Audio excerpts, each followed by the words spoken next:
Good morning, everyone. It's great to meet everyone here today as we discuss the second part two of the data risk management. This particular segment, we'll be looking at protecting data in the event of a breach, especially understanding where your data is and who have access to it. So today we have back again Kevin Bailey, and he has an extensive background in the area of data storage, etc., and continue to lead the way in terms of data resilience. He has a master's distinction and postgraduate diploma in marketing, and he's also a member of the Chartered Institute of Marketing. In addition, today we have Amalia Bertel. She is passionate and author in ethical privacy, IT risks, and IT governance. She has over 15 years in building privacy management and compliance programs with chief privacy and compliance officers, general counsels, CISOs in health, pharma, banking, telecoms, and fintech industries, including other industries too. She's a digital leader. She has authored the Digital Leader series, from digital savvy leader to the digital leader with visible impact.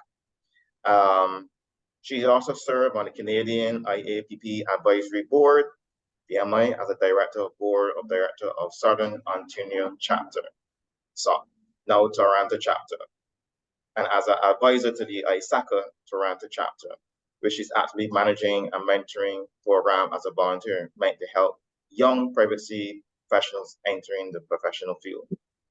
I want to welcome them back again, and I hope that this session will be an eye-opener. Only this morning, I just recently posted on some ransomware attacks, and this continued to plague not only the world, but also our region. So Kevin and Amelia, thank you for being here. It's a pleasure. It's great to be back again. It seems like yesterday, but yesterday was yesterday. He was here as well. So, and it's nice to see some familiar faces on the attendee list from yesterday and some new people as well. And I want to express my warm welcome to Amalia.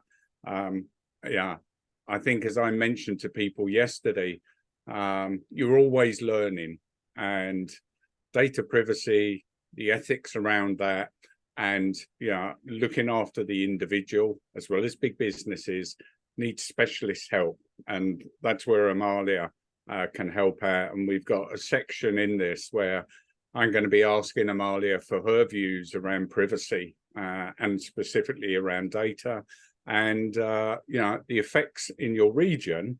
We're not talking about European GDPR or California Privacy Acts. It's what's going on in the Caribbean that is going to affect yourselves, and that's where it comes down to you as individuals. So what I'd like to do, let's get on and start progressing through. As yesterday, the devil is always in the detail to me, and as per yesterday, please be open with your questions. Edward will pick them up on the chat, ask about things, and what I'm lucky enough to have today is if I don't know the answer, I'm hoping Amalia does, so we will cover both, and that doesn't take anything away from Edward, because Edward will help us out, obviously, with that regional influence again for us. So if Edward could open up the sharing for me, then I will share my screen. It's always the fun bit with Zoom where it suddenly says that yes you can and now you can't. And plus you have some really great visuals, so I'm like itching to see them. You have access? Yes, I can now see that. Well, hopefully I can do as well as yesterday from this, so we can increase it. And by the way, anybody who's watching me, look at the screen, because I'm looking to my right. I have multiple screens working in front of me. So let's get forward. Today, what we're doing is data loss protection and data governance is something that is not new. It is something that we as individuals and as businesses have been having to deal with for over a decade now in the reality of the world that we live in today.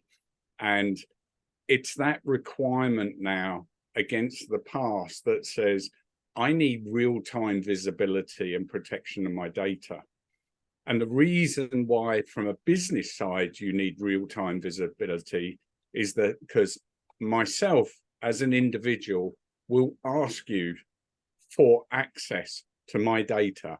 I want to know what you're doing, how you're managing my data, what you're using it for, and how you're securing that for me, as well as you as an individual business having to deal with compliance and regulatory requirements. As an individual, I do not care about your requirements to regulation and compliance. I'm interested in me as an individual. So to understand this, we need to go back to the basics of what we're actually dealing with. So as yesterday, we've got some initial insight poll questions we'd like you to answer so that you can be part of this conversation we have going forwards. So I'm going to ask Edward to put up his first set of questions that he's got, and hopefully they'll appear on the screen in a second. And Edward's doing his normal, which is he's on mute, which is a really good thing to do. Never get to that on our sessions. I'm just saying I'm still having some problems with this session. It's not really flowing the way it's supposed to flow. But either way, let's go ahead with the launch. Great. Here we go. Excellent. So the initial questions we have: how do you monitor data losses due to a breach? And we have a listing of technologies there that we in the Caribbean tend to focus more on when there's a breach. We always ask the question, did any data exfiltrated or could the organization? How do you determine that? Sometimes you go to the telecom provider and say, are you monitoring our connections? Do you see increase in traffic? Persons go to the firewall and see if there's any notification from there, and etc. In most cases, you have someone report the network is very slow. Question 2 is, how much of your data can you identify immediately? This is so important within your architecture. We all know that you might have the mail server, you might have a storage server, etc. But then there are other pieces of, or let me say, other areas of the infrastructure where data is also stored, maybe again from separate emails, personal storage, confidential files, and there's so many other areas that may not sit on a particular server. Then we have devices that also have that level of storage data. So we have to be very careful in terms of how we identify what data we have, because we only have a small percentage of it. Question number 3, are you doing your due diligence in protecting data, especially PII, essential in reference to data protection laws, regulations, and standards? For those who are in our region, we know that we are now have some level of data protection laws, but they're not fully enforced. So that means then a lot of businesses are slowly coming up to that point of identifying privacy in general. Data protection may be confidential, maybe marketing, etc.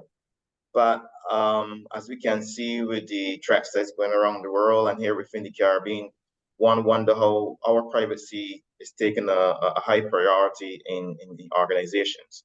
Do you treat your structured data as priority over unstructured? That is a very important question. And we will see how that is responding within the webinar. And the last question is, which application devices do you believe are used to share or copy data? So important. In today's world, we are using all types of devices and applications and so forth to be able to carry our work. And we are actually going beyond, Microsoft tools, business emails, etc. We now have to include WhatsApp, Slack, USB drives, supply chain apps, HR apps, and the apps goes on. And those of you who have really mature your organization, and you might look at the level of next generation firewalls, you'll be interested to see how many SaaS applications that you're running, and don't be surprised when you see 60 or 70 minimum. Okay, I think almost everyone have answered, so I'm going to end the poll right now. Excellent. And Edward, if I can just interject one quick second, that this list of initial questions was fantastic. I am glad that you put WhatsApp and Slack on the list. WhatsApp is very commonly used in Europe. It has been sanctioned by regulators in Europe many, many, many, many times. Just a kind of maybe a word of caution or something to think about. Is it fit to be used in a business setting? And I'm just going to leave it there. Yeah, that's a really good thing. That yeah, I use WhatsApp. I actually sit on a couple of CISO WhatsApp groups, but lucky enough, we don't share sensitive data on that. We just share experiences that we deal with. But if we look at the answers and the responses coming through, it's interesting. XDR doesn't appear yet, and I totally understand that. So, and where the Caribbean is in relation to adopting XDR solutions that are there. DLP is good that is there.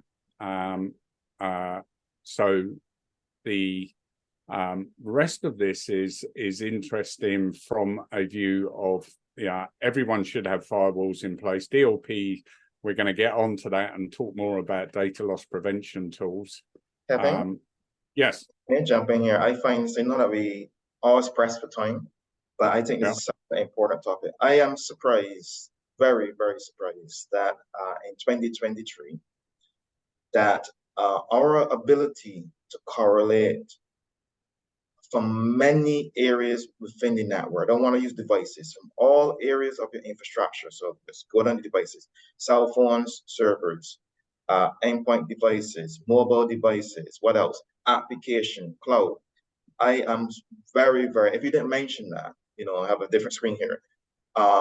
I'm so surprised that XDR or something very similar to correlate your whole environment is not being monitored. But again, it's not surprising, because when we look at the breaches that has gone on globally, we are seeing that there is a very crucial inability to correlate an attacks. Actually, this morning, I have to go back to linking. It takes at least around 4 or 5 days before you determine someone is within your network. And the reason why is because, like what we see in the Caribbean, we identify a cybersecurity incident by encryption or something that has gone. So we're looking for something visual. If we're not seeing anything visual, the attacker is living off the land. So you can go for it. Yes, go ahead. Thank you.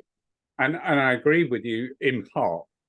And this is the good thing Edward and I have on this is, to me, XDR is still an emerging category, even though multiple vendors have it out there. A lot of organizations still have their trust and reliance in SIM products, the Splunks, the Logarithms, the IBM X, and stuff like this, that as far as they're concerned at the moment, I take my feeds into this and can manage that. And then from the logs that I'm getting from it, then I can, using a SOAR product, then instruct my endpoint detection, network detection, threat intelligence tools to do the work and do the responses needed. XDR is a nice category, but as with many things at the moment, most XDR solutions are from one vendor. You buy a single solution from that vendor, whereas a lot of CIO, CISOs want that flexibility to say, I want to go and buy EDR tools from CrowdStrike, from Symantec, from whoever, and I want to buy network detection from Vectra or from Darktrace, whoever. And not be constrained, so they have flexibility, because all the vendors will have different progression points of what they are looking at and how they build that into their malware engines. which at the end of the day, whether it's AI-based, signature-based, and the machine learning and deep learning that goes with that, that is the thing that identifies the patterns and pulls those up. So that's why from my side, yeah, I look at it and I'm not astonished by that. It just changes things. Again, we come down to the amount of data. This is key, as Edward said right at the beginning. I like it that somebody believes that they know greater than 75% of their data. I applaud you for that, because you are probably the exception, not the rule, because the majority sit in the lower quadrants around the 25 to 50, and we'll explore that further. Yes.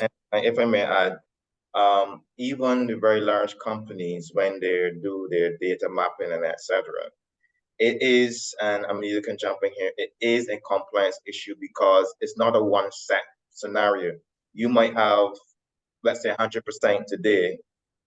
Is a possibility within the next couple of weeks or month because a person's trying to get the work done and etc. And because of evolution of technologies and so forth, you can have that 100% that slowly goes back down until you come to your another evaluation or auditing. So it's a heavy compliance issue for you to determine all of your data.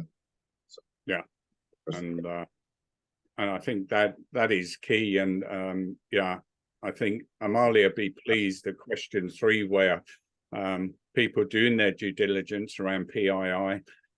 Yeah, we could have expanded it to PCI, PHI, all of these things coming in. But as an individual, yeah, I'm interested in PII. And yes, I'm interested in PHI because that's my healthcare side of things. It's interesting that 3/5 of the respondents treat structured data as more important than unstructured data. But we will be managing the environment and discussing these areas that we have.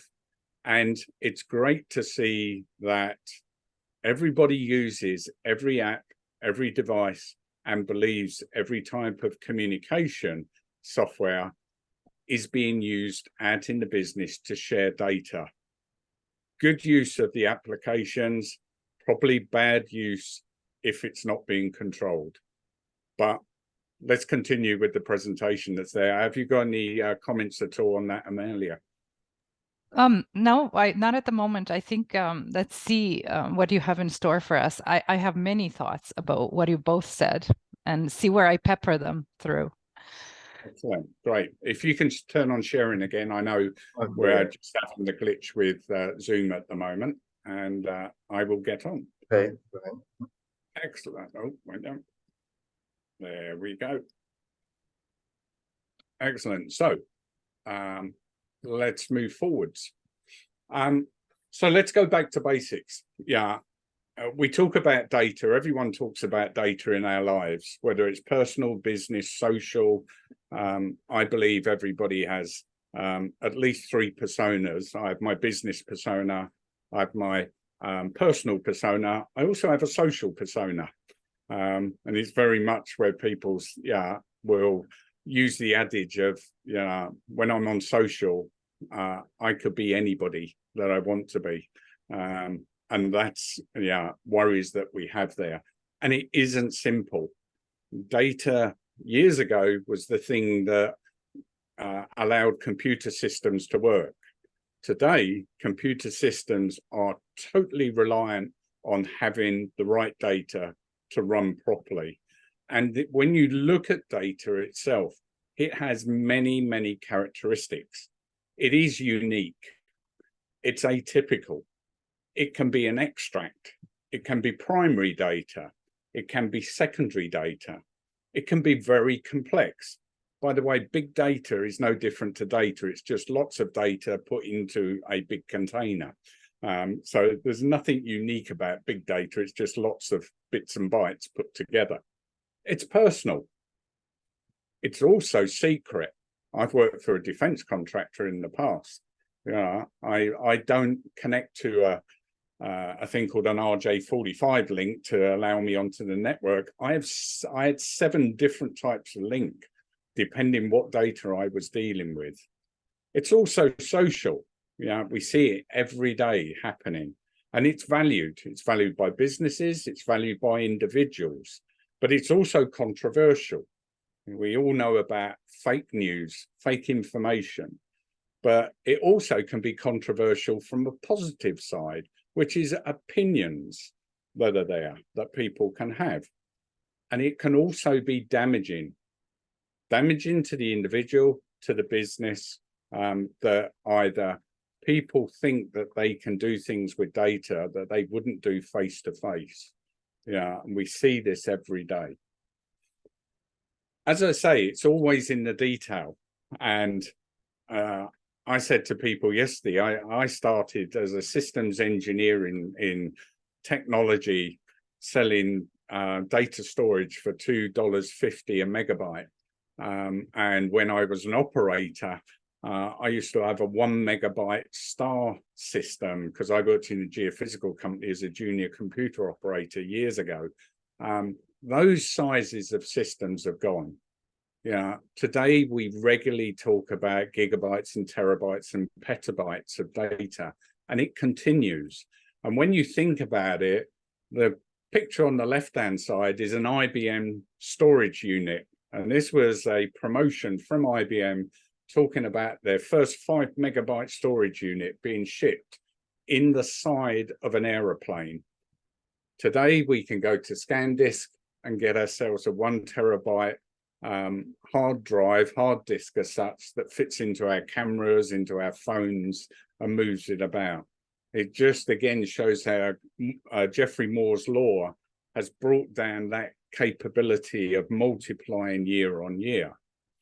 When you think about it in numbers as well, 100 petabytes, you're talking, when you put reality around this to what it is, we're not just dealing with data, we are dealing with capacity.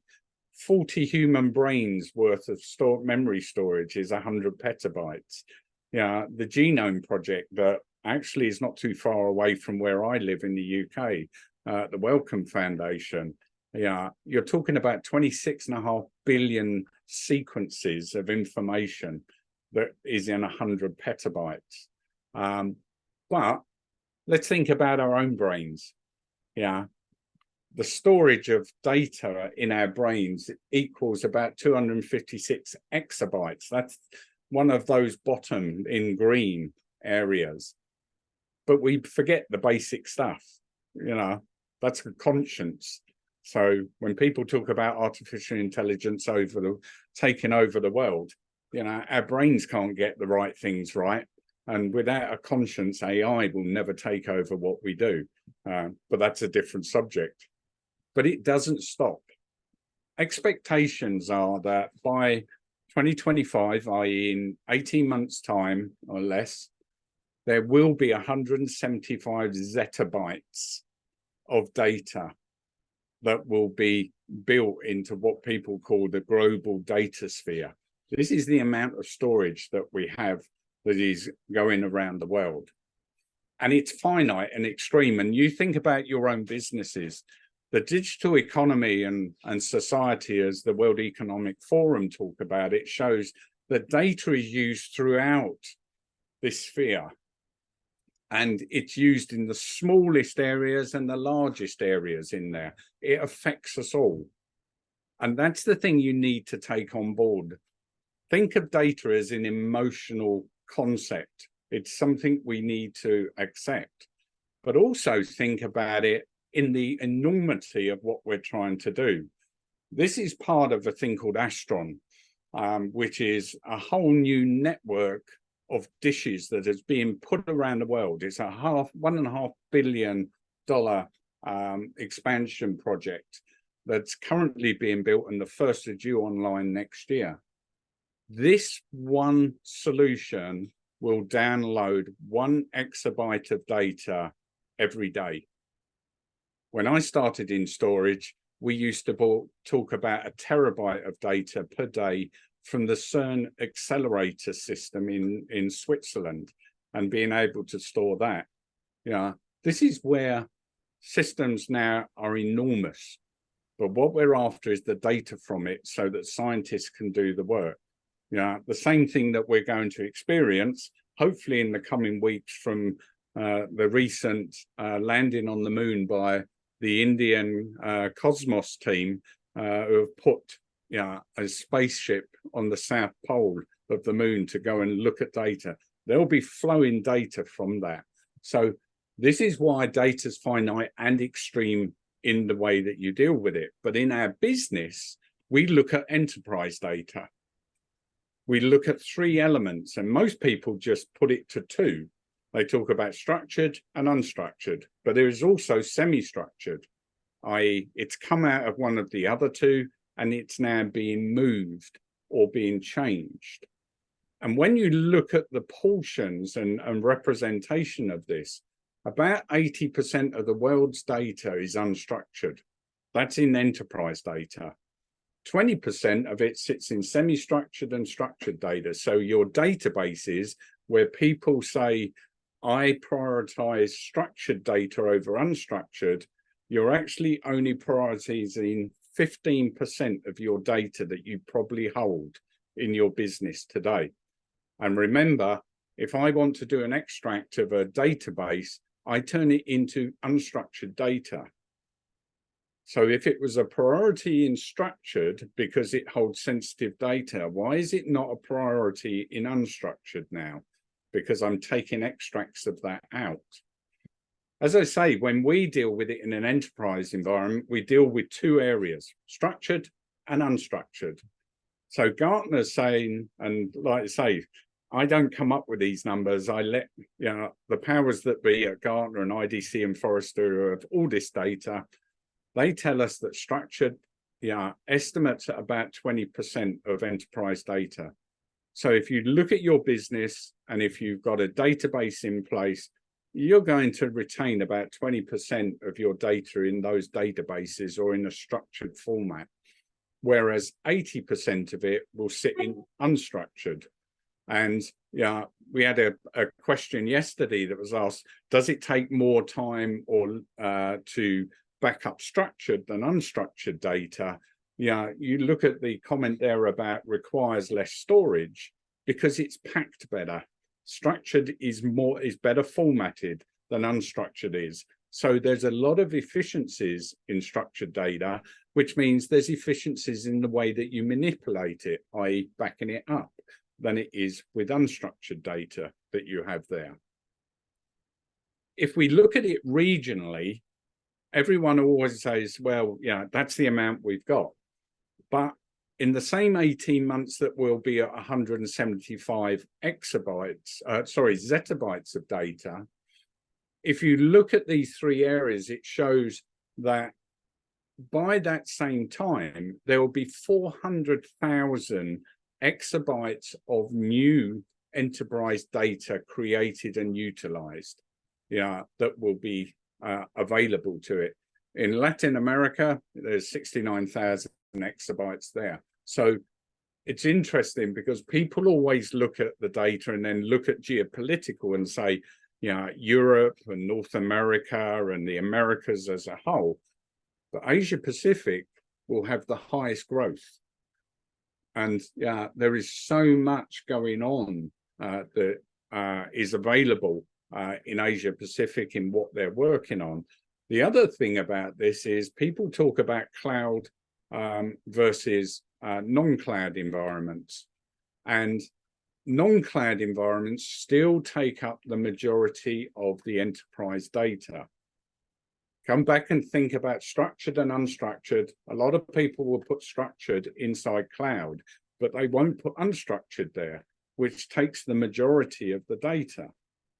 And that doesn't include cloud-based shares, things like OneDrive and SharePoint and Google Drive and stuff that is there. It's looking at it purely as I've got structured data in a database format that is living in the cloud against it not being in the public cloud.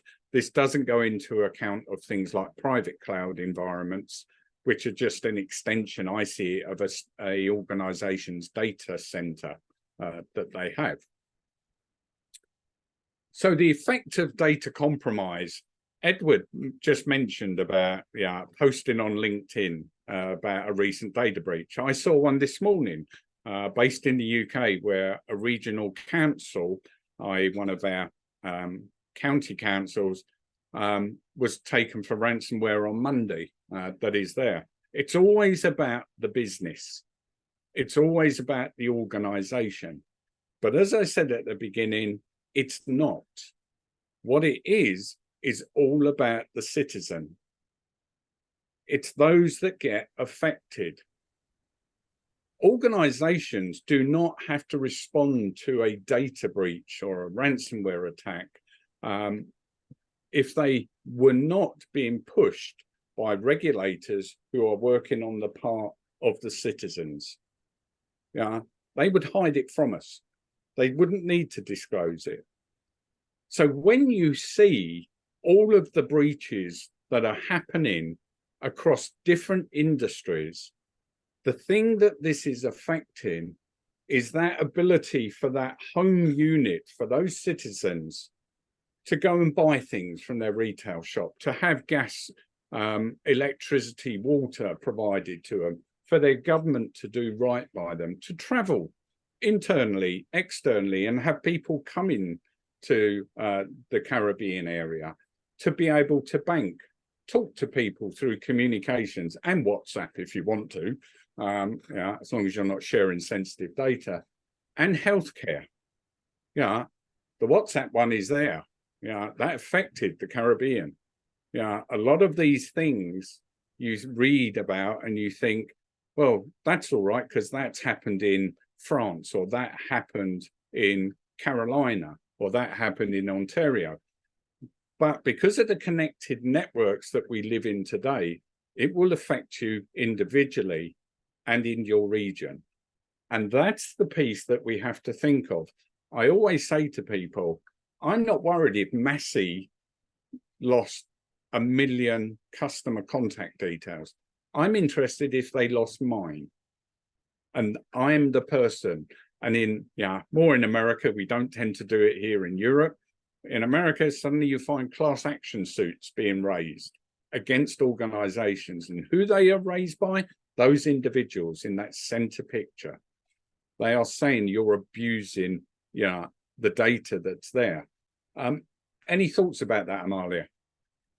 Well, and excellent point. So just to maybe make it even more crystal clear, businesses make money from products and services they send to people, they sell to people, yes, to other businesses, but it's typically us, the consumers, that pay for the products and services. So therefore, the most important data an organization has is that of consumers. Now, what is very, unbelievable today is that wherever I interacted with various clients from different continents, including Europe, the consumer data is, in my opinion, the least protected. It's once it's inside the organization, it becomes a treasure trove of like, oh, what else can we do with it? And somehow the rules fall by the wayside. There's also a misunderstanding around how much of that data can we share and with whom, and what kind of protections do we need to put around it. And some of you that are probably more closer to what's happening, there's been this silent war between EU and the United States as to how can data of EU residents can be shared with the United States products and services in such a way that it meets the requirements of the GDPR regulation. In other words, it protects the data of those residents to the standards, European standards. So every one of us that is working in a different market, I mean, Canada, you're in the Caribbean, United States, Europe, Asia, Africa, there's some new African laws, there's some new Caribbean laws. All of these laws are signaling something. we need the same way of protection. One resident in Europe is not less deserving than the resident in Caribbean and vice versa. And organizations don't get that. They get bogged down into what can we do with this data? But we need to think strategically. This data is not ours. It belongs to the consumer. Yeah, thank you very much. And I think that, yeah, that's the piece we have there. And if you think about the smallest element first, that's the consumer, that's us. And then you start from the bottom up. It allows you to protect from the consumer and bring that into your business and to manage that. And the way that you need to be able to do that is understanding the data. As we've said, and I applaud again, the individual that knows more than 75%. The vast majority of people don't know where all their data is. So I don't know the risk. You cannot understand a risk if you don't know what data you are holding and how it aligns to your business. Yeah, when people have a breach, and the first thing somebody says is, what have we lost? Not, yeah, what has been distracted that is in the system, because it could come with the same answer, which is, well, I don't know what we've lost because I didn't know what I had to start with. So you don't have a baseline. And if you think about it from a baseline and look at the blue line that we have here, this axis along the bottom talks about visibility of data. If you have 100% visibility, you will secure about 80% of it. There is always an ability through enterprise risk management that says, I can accept some risk, yeah, because the cost to actually secure 100% outweighs the value and the benefits that you will get. It's like saying to somebody, I want the best security products across everything. You couldn't afford it. So what you look at is the pieces that fit in where they should do. And if you follow that blue line down, where you've only got 10% visibility that is in place, it means that your ability for security is only 8% of your overall data that you will get in place. Kevin, sorry if I may just interject one second. If you only know 8% of your data or 24% of your data, you don't know the value of your data. If you don't know the value of your data, you cannot inform strategy. You cannot inform your board as to, why are we collecting all this data? Why are we hoarding it? What is the value of it? We're just holding it. We're just, maybe one day we're going to use it. That adds a lot of risk. So risk and value, they kind of. That's right. Think about it when somebody, I think as some people did said, yeah, I understand about 25% of it. So if you understood 25% of it, it means your risk is somewhere around about 83, 84%. It's not a straight correlation. Well, if I know 25%, then there's 75% risk. It doesn't work that way, because you allow elements of risk in there. Plus, don't forget, what we're saying is you understand visibility of all your data. Structured, semi-structured, unstructured, all of it that is there. And what you need to make sure within all of this is, what data do I have? Who has access to that data? What are they doing with the data? What devices are using that data? We all know about shadow IT, and oh, I forgot about that server that's sitting in the cupboard that nobody knew about, or that's the one that the hacker knows about, is coming in on. What applications are using the data? Is my data being shared? And everyone says yes, because you've said, yeah, I know my data's being shared by email, by social, by applications. What is my immediate data risk? This is the thing that you need to get to. Not what is my risk in a month's time or a week's time when I run a report. What is it now, this point in time? Because an attacker or a risk incident won't be broadcast to you to say, oh, by the way, I'm going to raise a risk incident with you in a week's time. It will happen now. How can I reduce that risk? And by the way, throughout all of this, we're not saying that people are not available to perform this today. It's just not priority. Are my data operations compliant? And as Amalia says, when you work from the bottom through consumer and business data, that's the thing that you're doing. Am I allowed to use this data for the purpose that I was given authority for? Have I used it for other purposes? Most of the world's regulations to do with personal identifiable information and PHI are based on the European General Data Protection Regulation. Why? Because they spent 12 years building that regulation, and every other continent around the world says, why do I want to reinvent the wheel when this does everything that we need? We'll just change some small parts of it. If you look at the recent Indian data protection regulation that was released 2 weeks ago, it almost reads European GDPR as it is. It's the sensible thing, but I need to make sure it's compliant, because in that you have data owners, data processors and such like. Can I pass an immediate audit? If somebody walked in straight away and said, I want a report now that shows me everything that you're doing with your data, i.e. with GDPR, you have to have a thing called a data protection officer, either unique to you or shared among other organizations, whose job it is to make sure that you can pass audits. And more importantly, when we come to cyber, if I lost data, do I know what I lost, who used it last, what action was last performed, and can the lost data be accessed?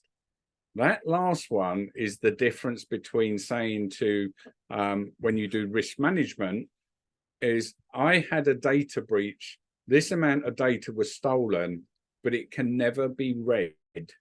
So I am not at risk. So going forwards, Edwards, we have another set of poll questions that we'd like to put up. So we're back to having to look at me straight on while Edward puts these up, and I'll let Edward introduce them. Okay, you can go ahead and share again, Kevin. I think I have it. Everything should be good now. Right, so first question, do you have a data loss prevention tool operational? Are you confident that all your governance, regulatory, and compliance policies are being met? Very important. Does your organization have cyber insurance? Also very good, but depends on, I would say, which year you had it. But yeah, because I think as of late last year, especially here, we start having a little bit more questions. You're going now beyond the tick box. Everyone have to demonstrate that you are doing what you're supposed to be doing, and just sticking and saying yes. But these are some of the three important questions, especially the first two. Excellent. First two. And I think we're just waiting. I think there was one more person may just answer it, but yeah, one more. Yeah. DLP is interesting, and I haven't got time to go into it all, but when I worked at Symantec, we had one of the first DLP products called Vontu, and I can remember going around the US. I was based in Cupertino at the time in California, and going around to about 10 DLP customers of ours and said to them one thing: do you have data loss prevention, our tool, operational, or is it in development? And 8 out of the 10 said, I have it in development. And I said, why is it not operational? And they said, because we don't trust it. We don't trust that because of all the policies we need to put in place, it's going to stop the things it should do and not stop or stop the things it shouldn't do. So the false positives. And as a lawyer told me, all the time your product stops me from sending something to somebody that I shouldn't, that's fantastic. The minute it stops me from sending data to somebody who should have it, I'm going to put it in the car park because it's going to cost me a lot of money. And when we think, anytime we all go to lawyers or attorneys, they hit the bell and start the timer, and that's what they're looking for. It's great to see that we have somebody that is totally compliant with their governance regulatory, and I'm not going to take the nose as no, we're not, but hopefully we're trying to get there. And we're trying to work on that. And then the cyber insurance is the new thing. It's new in the fact that it's now becoming part of our normal vocabulary in the industry.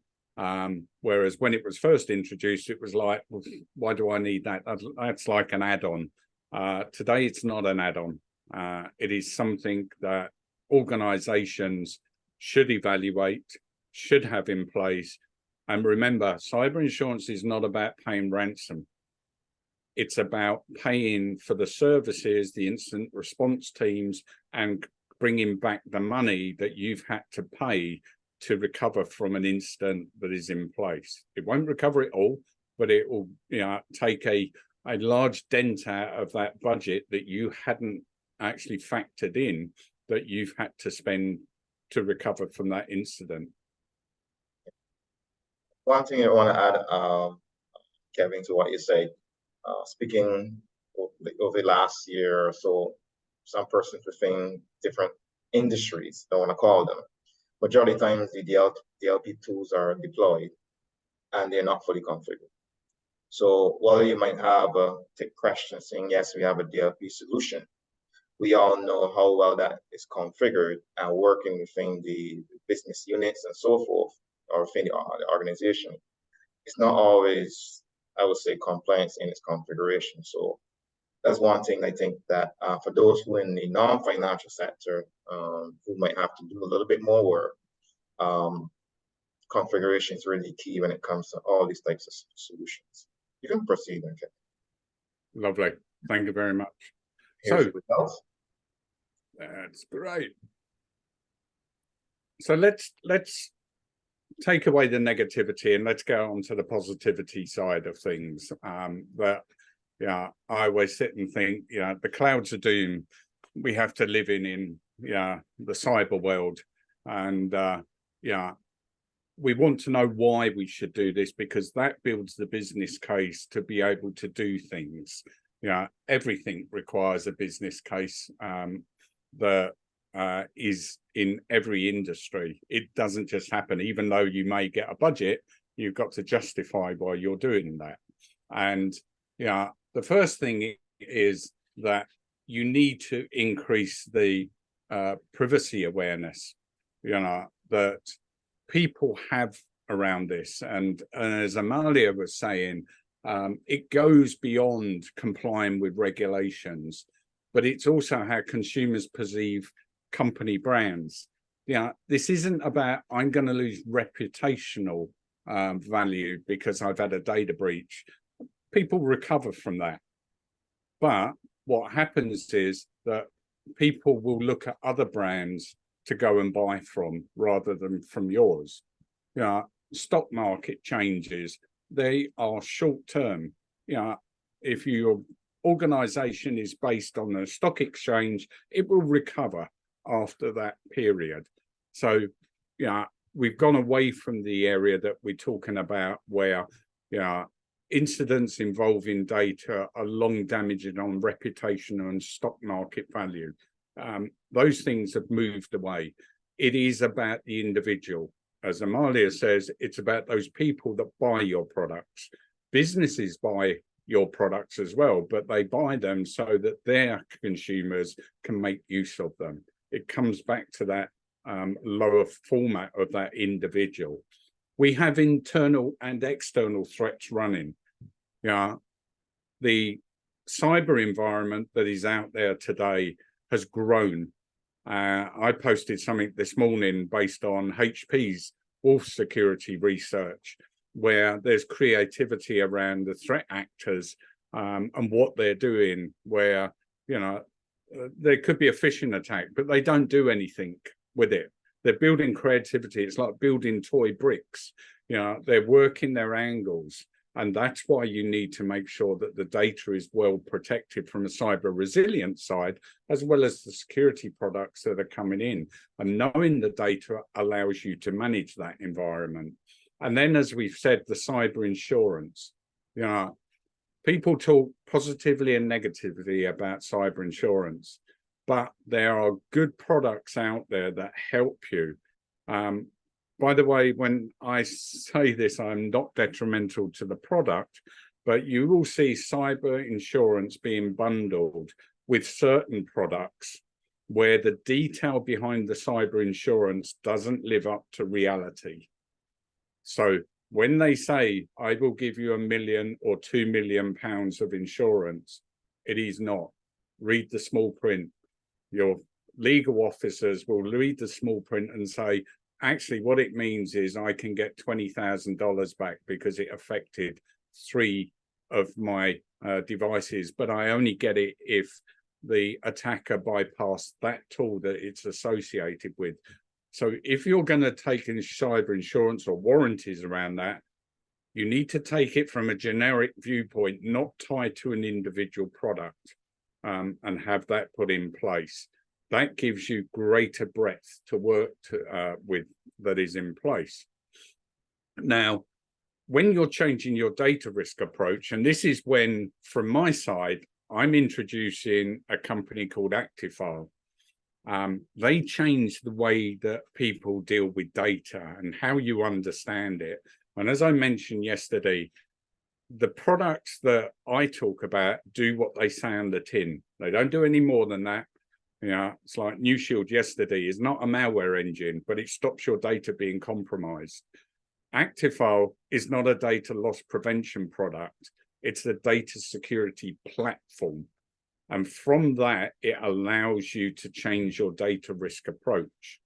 So if you think about what you do today, so the people that have got DLP solutions in, whether it's from Symantec, ForcePoint, Verita, and all the other organizations out there, it is based on a traditional legacy approach, which is called event-based.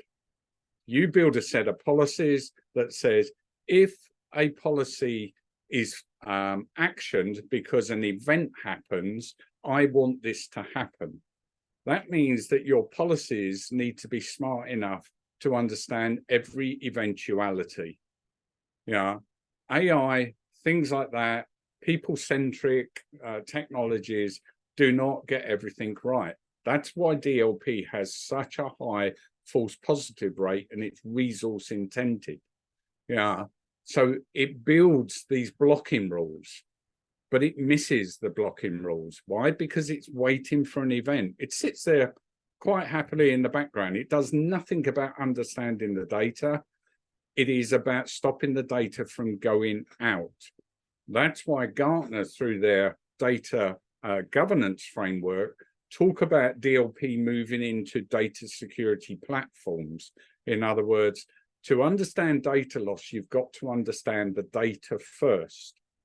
And DLP products don't have to understand the data, they have to understand the event.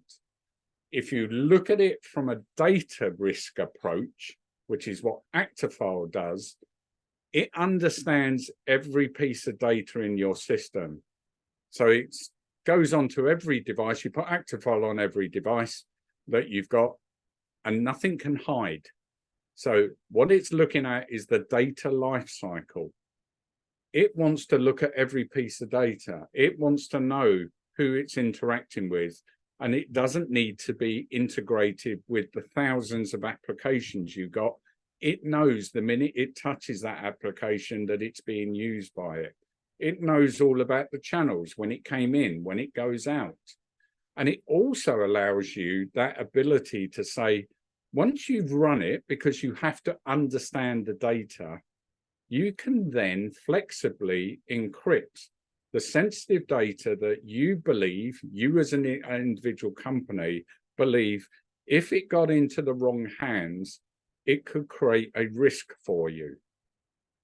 And by doing that, it ensures that if inadvertently the data is shared when it shouldn't, it cannot be read.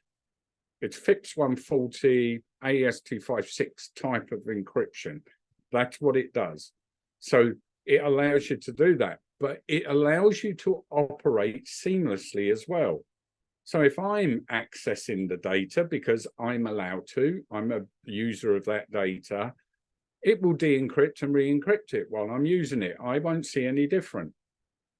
But if I send it to somebody, as Amalia said, through WhatsApp, the person at the other end can't read it.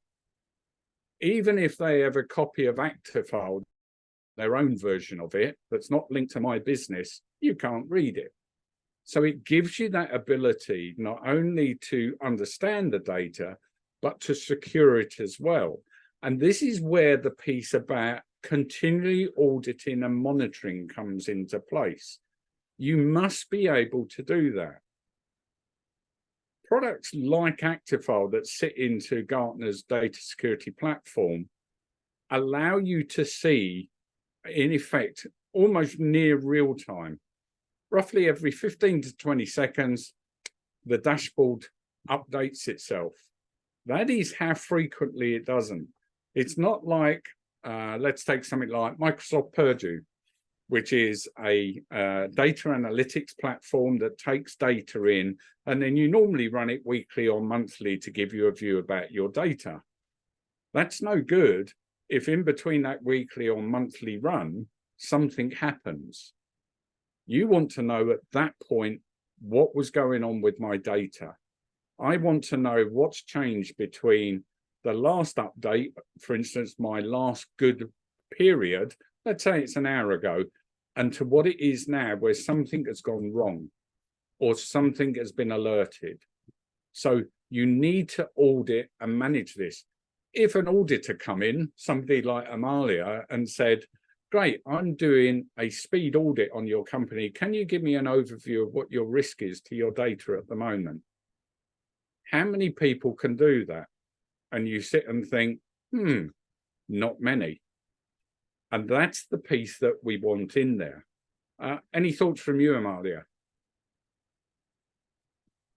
Yeah, absolutely. I actually would be very impressed to see an organization handing in a report on their data risk to me as an auditor, or even if I was their partner advisor, to say, hey, this is where we are.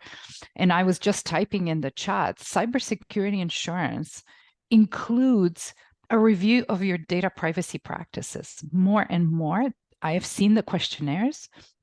Why?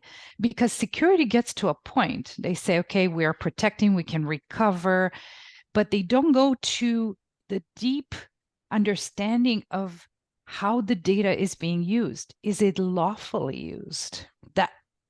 That's not their remit. So cyber insurance says, but if you're misusing it internally, I don't want to insure you because your data privacy and protection practices are not clean. They're tainted. So that is why this is very, very important. Yeah. And I think if you look at this from it, people will say to me, I already have some security in place, as you mentioned about stopping people from doing that. And yeah, when I look at that, they turn around and say, but I've got encryption at the moment. So why should I change my process? I've got Microsoft, I use BitLocker, I have file-based encryption. But what you're doing is using a blanket approach. And if things change, then you've got to change with it. Whereas products that fit like Actifile in a data security platform environment are adaptable. So if you have said any file with this credit card number in it, with this social security number in it, that has that in there, I want you to encrypt that, it does it instantly. But then for every file that comes in subsequently, it will automatically encrypt it, although you can have different ways of managing that.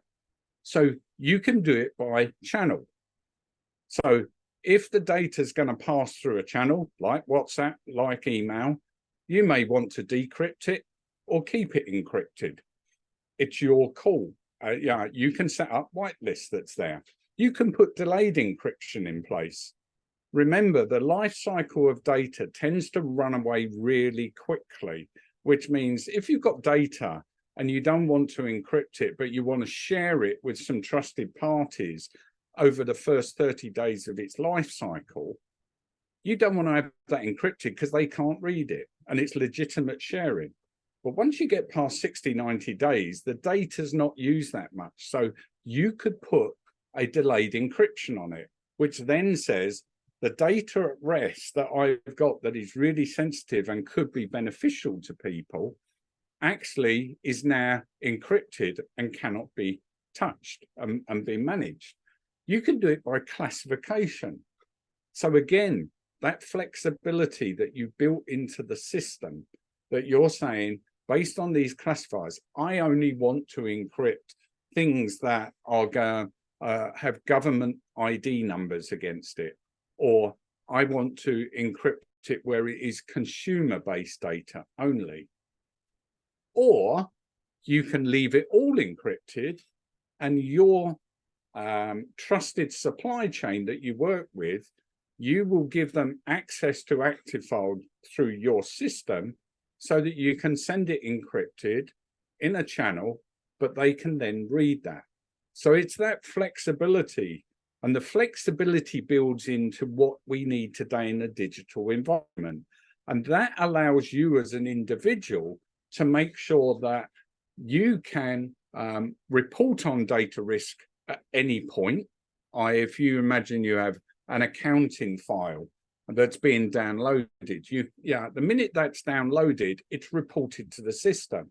Somebody's copied a customer file, that's immediately reported. You know that that's happened. But you also know an immediate, as Amalia asked, what is my risk at any point in time, and where is that risk? So you want to show that so that I can do continuous auditing and automated encryption through a single interface where I am not dependent on events for those things to happen. As I said, it's not a data loss product in its pure sense. In other words, it's not going to stop you sending stuff out. Hopefully your identity and access management systems will pick up that these people shouldn't be sharing these documents and sending them out. It's about giving that visibility of the data risk that you may have at any one time.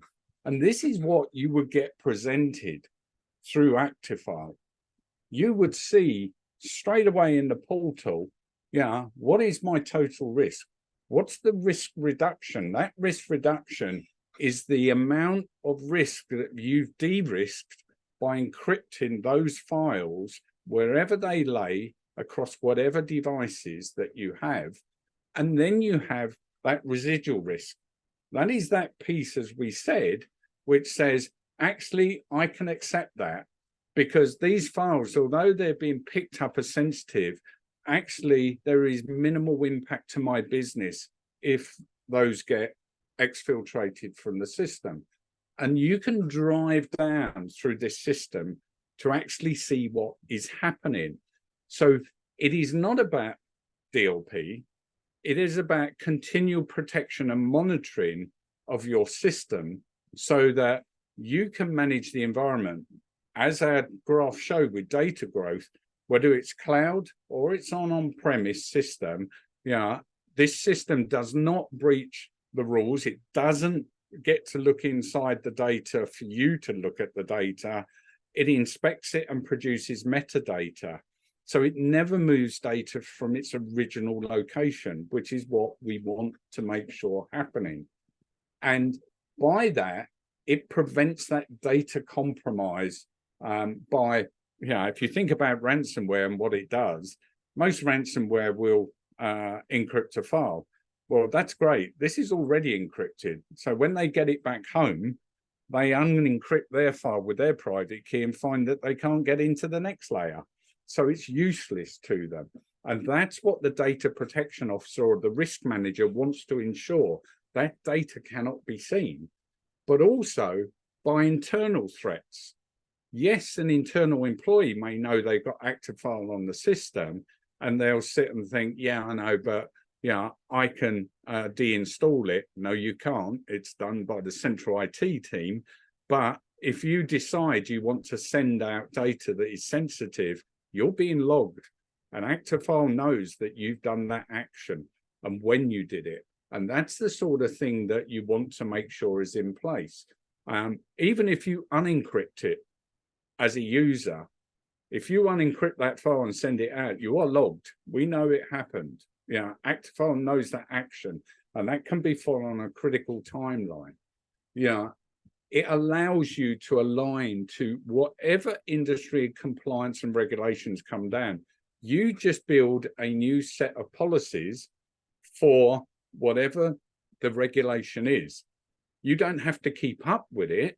You put a new one in, and what you do is say, right, so when the Caribbean puts in their new regulations, let's build a new set of policies, classifiers that says, if any of this data comes through or is managed through the system, I want you to tag it with it. Well, as I said, most regulations are GDPR lookalikes. So, yeah, there is 185 classifiers inside active file at the moment. You take one of those, clone it, turn it into one for, let's say, Barbados, and adjust some of the nuances in there. It's now active straight away. That's what you want going in the system. And it provides the forensic evidence. This is a big, big thing. It provides that forensic capability that when an event happens, the first thing the cyber insurance company will do is saying, right, I need to see the evidence of what happened. And the system, through a data security platform, will show that forensic evidence, who used it, where it was used, when it went out, how it was sent out, what was sent out. And it allows you to do that. You can also, and we haven't got time on this session to go through it, you can put it in after an event to see what you've got, to understand what you may have lost. Yeah, it's a really interesting scenario. Last question from Edward. And he's going to say I missed one, and I did miss one. Yes, you did miss one. So I think we ran through it there pretty quickly. Very simple. Do you have encryption across, active across your disk and files? So that is one that will be interesting to see. Yeah.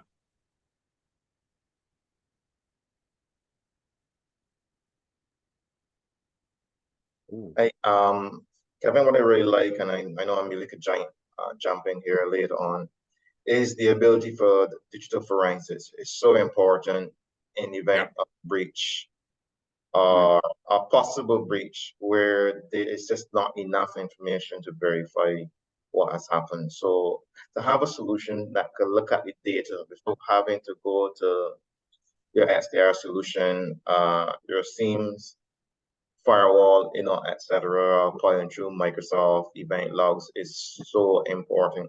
The ability to identify very quickly, getting necessary artifacts, and to work on recovery is so important. Recovery doesn't mean replacing data, but could be from recovery in terms of from a legal particular aspect, a governance aspect, etc.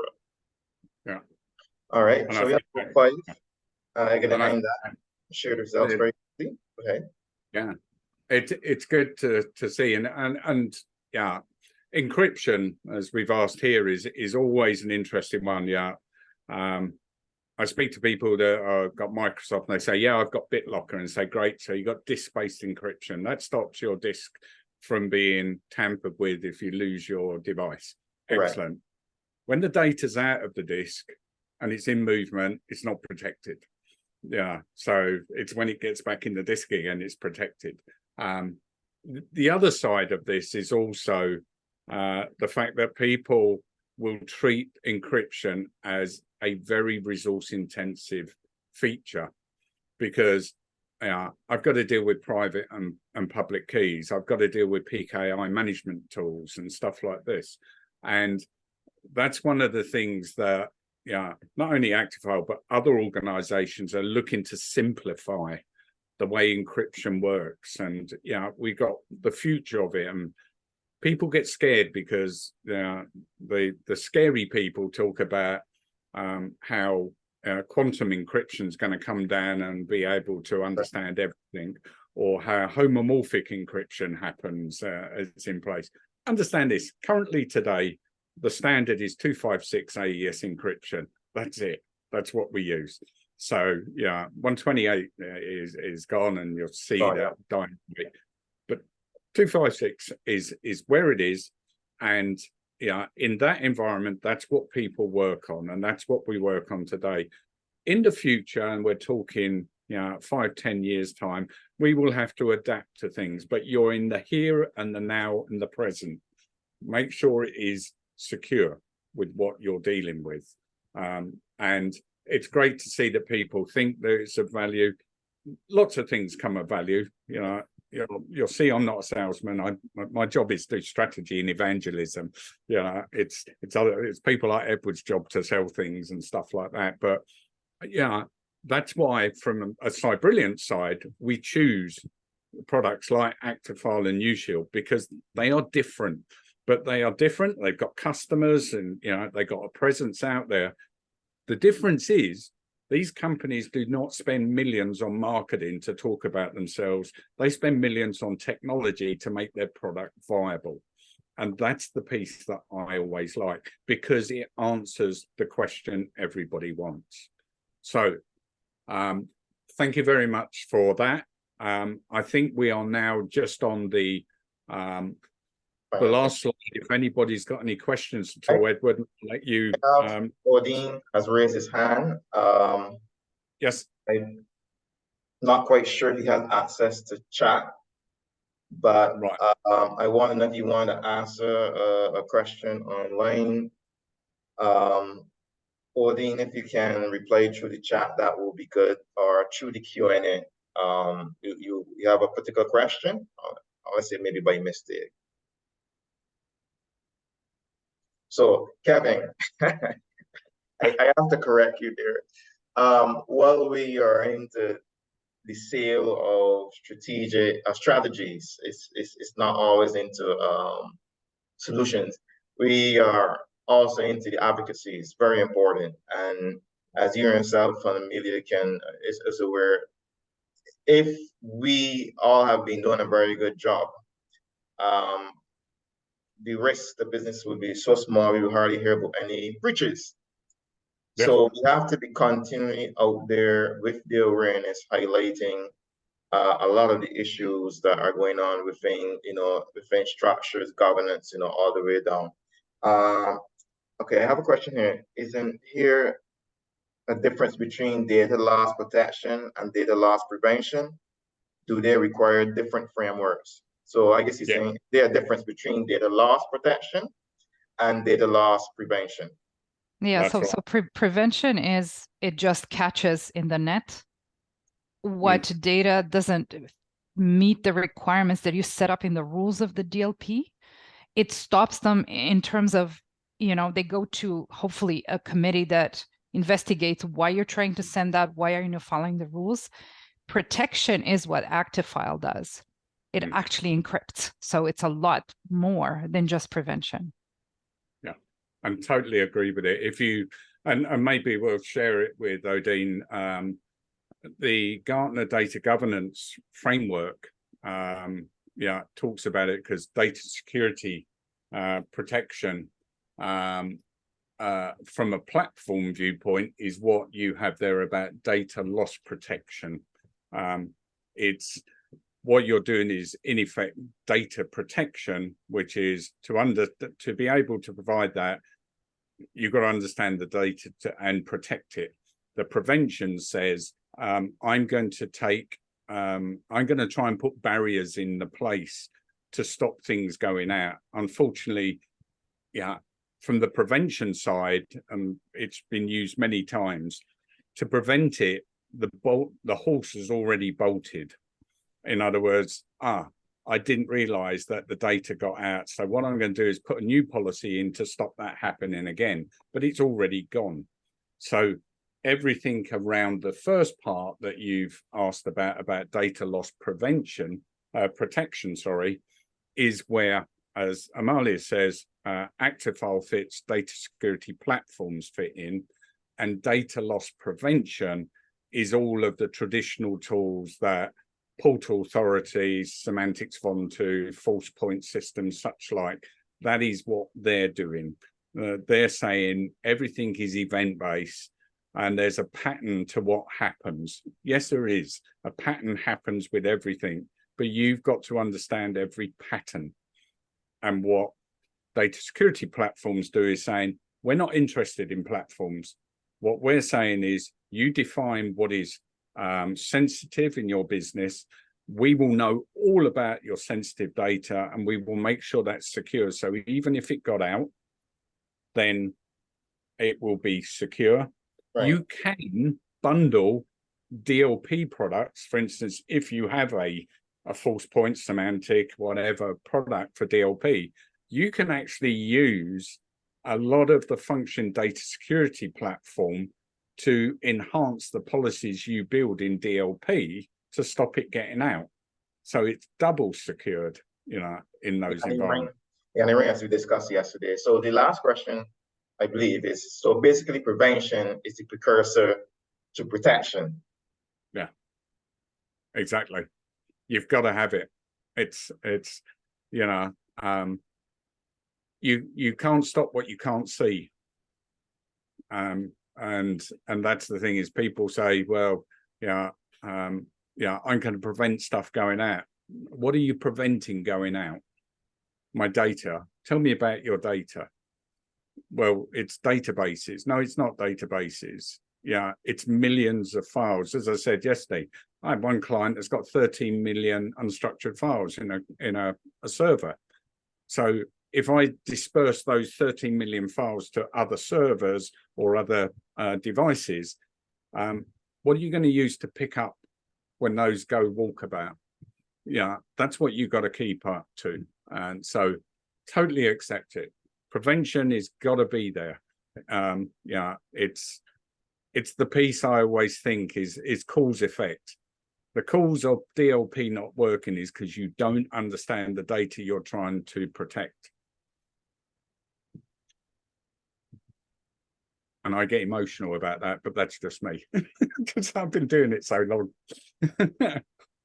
So, Kevin, so today we really have looked at the two steps approach, looking at it from a risk direction. That's one of the reasons why we called the webinar Data Risk Management.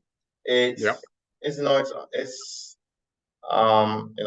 the normal you'll see from an IT environment. We just decided to do something different because we need to talk more about risk than something generally technology.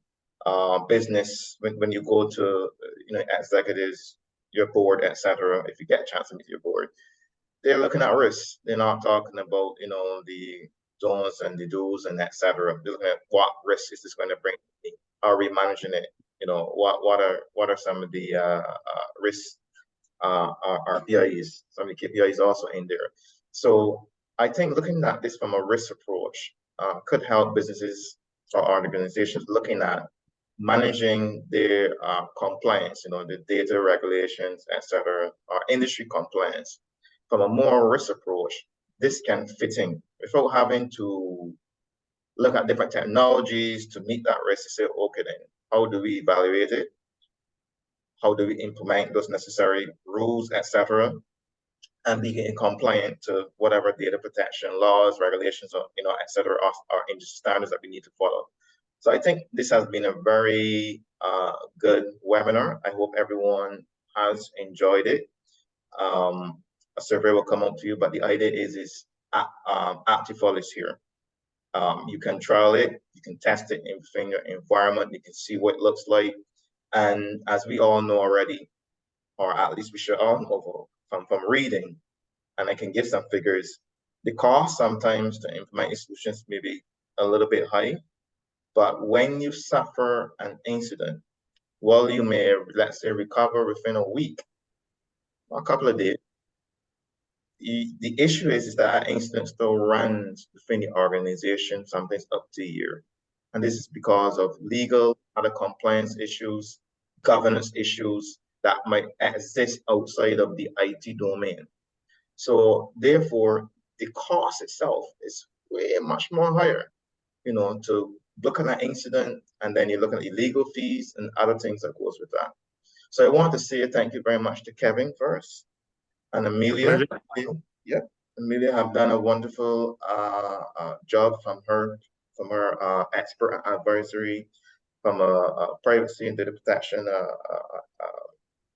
person. So I want to say thank you very much. And if you want, Amelia, before we do go, do you want to say anything, as we continue to see these breaches? We're over time. But just wanted to say that if people think about cost, I think people need to think about engaging with a team they trust, that are professionals with low overheads, not the big firms, because they charge a lot. And yes, if you're a big bank, sure, you may want to go to a big firm for whatever I don't know, extra guarantees they provide to their services. But the thing is, people like us have implemented so many times such systems in the past. We do understand how to make it effective and even cost effective for any organization. We're not going in there with big overheads. We're going there with big experience and big knowledge about what will work for you and the shortcuts that you will need. So always keep that in mind, balance that out, because the risk that you're exposed to, this is happening. You're seeing it, Edward. You're seeing these attacks every second are happening.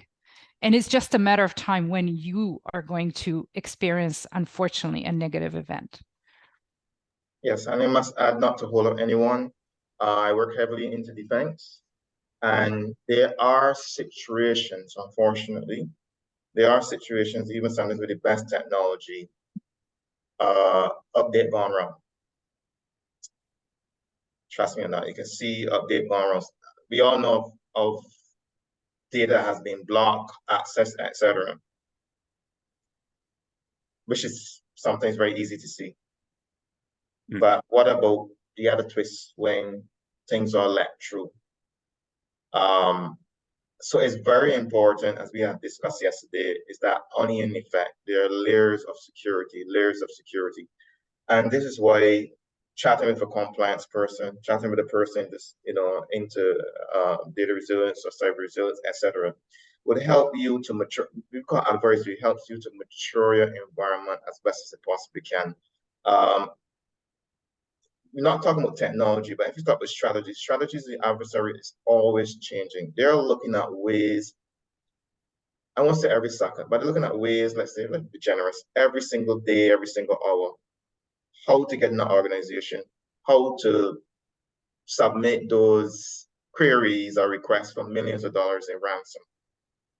It is a business, and we have to understand that it is an enterprise, or in some places a government business like North Korea and so forth. It is a business. And once we understand that our changes in our environment sometimes happen every refresh change, maybe every 3 months, 6 months, a year. And while we might be happy with that, unfortunately, the adversary is looking at every day. So again, thank you very much, Kevin. Thank you very much, Amelia. It has been a very good one. And we will make this video available in the very near future. And if there are any questions, you can reach out to CareSec Global. We have a wonderful field of experts here that we can always engage. So thank you very much, and everyone have a wonderful day. Pleasure. Bye. Okay.